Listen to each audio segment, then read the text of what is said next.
Bloom News Brief. More info at fullandbloom.com. W.A.S.P frontman Blackie Lawless was recently interviewed on Meltdown on WRIF. A link to the entire interview can be found in the description.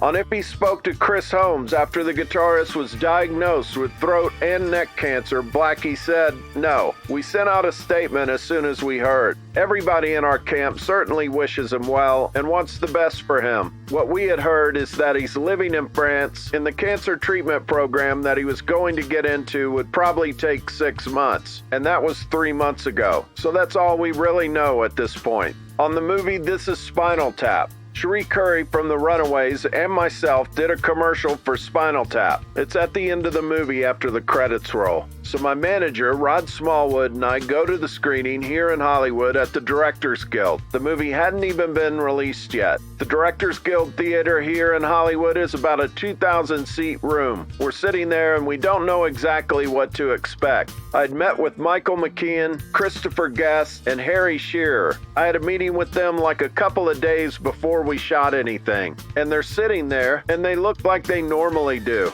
Well, when it came time to do the shoot, they were part of the commercial as well. They come walking out with all the stuff on and my jaw dropped, so I had a fair idea of what it was going to be. But it wasn't until we went to the screening of the movie and 2,000 people were literally falling out of their chairs laughing. And Rod and I are sitting there, stiff as a board like the condemned man going for the last walk. It was not funny to me at all. Even to this day, I'll watch it maybe once every 4 or 5 years, and it's still, I'm a little looser about it now, but so much of what is in the movie is factual. On his Spinal Tap moment with Metallica bassist Cliff Burton. On our first tour of America, it was us, Metallica, and Armored Saint. We got to a gig in Indianapolis one afternoon. It was late because we had a long drive the night before, and nobody got sound checks. It was an old VFW hall that we were playing. The dressing rooms were in the basement, and it was like a maze down there. We were alternating with Metallica. One night they would close, the next night we would close, and we'd flip-flop like that. This happened to be one of the nights that we were closing.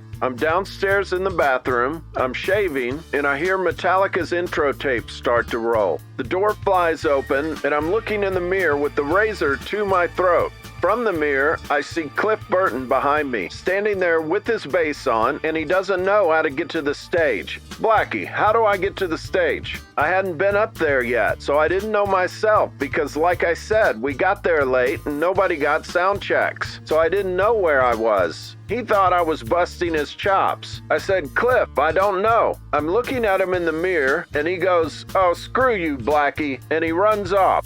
If you're downstairs in the basement, you can really hear what's going on above you. About 2 minutes later, I hear his bass come in after the band had already started. So needless to say, I was having flashbacks to the movie right there. To listen to the entire interview, click the link in the description.